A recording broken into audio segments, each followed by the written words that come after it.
नाशिक महामार्गावर भीषण अपघात झालाय। एसटी आणि टेम्पोच्या अपघातात 9 जणांचा मृत्यू झाल्याची माहिती समोर येते, तर या अपघातात 11 प्रवासी गंभीर जखमी आहेत। तर मुख्यमंत्री देवेंद्र फडणवीस यांनी या अपघाताची दखल घेतली आहे।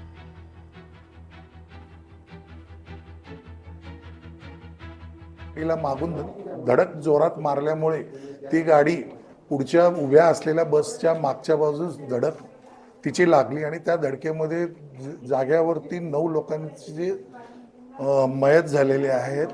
ते सरकारी दवाखान्यामध्ये PM साठी आम्ही रवाना केलेले आहेत। उर्वरित 7 लोक जे आहेत ते मॅक्स हॉस्पिटलमध्ये ट्रीटमेंट घेत आहेत।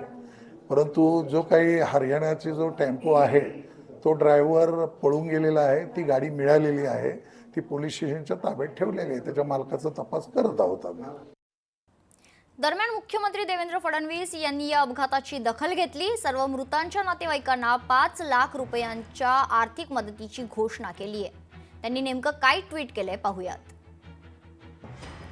पुणे नाशिक महामार्गावर नारायण गावाजवळ अपघातात 9 कामगारांचा मृत्यू। ही घटना अतिशय दुर्दैवी आहे। मी त्यांना भावपूर्ण श्रद्धांजली अर्पण करतो। त्यांच्या कुटुंबियांच्या दुःखात आम्ही सहभागी आहोत, असं ट्विट देवेंद्र फडणवीस यांनी केलंय। मृतांच्या वारसांना 5 लाख रुपये आर्थिक सहाय्य मुख्यमंत्री सहायता निधीतून करण्यात येईल।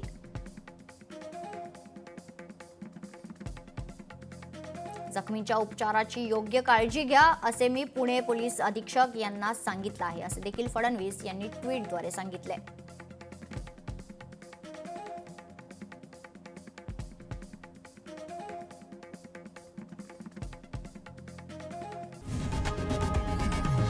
लोकशाही मराठी ऐका, पहा, जागरूक रहा।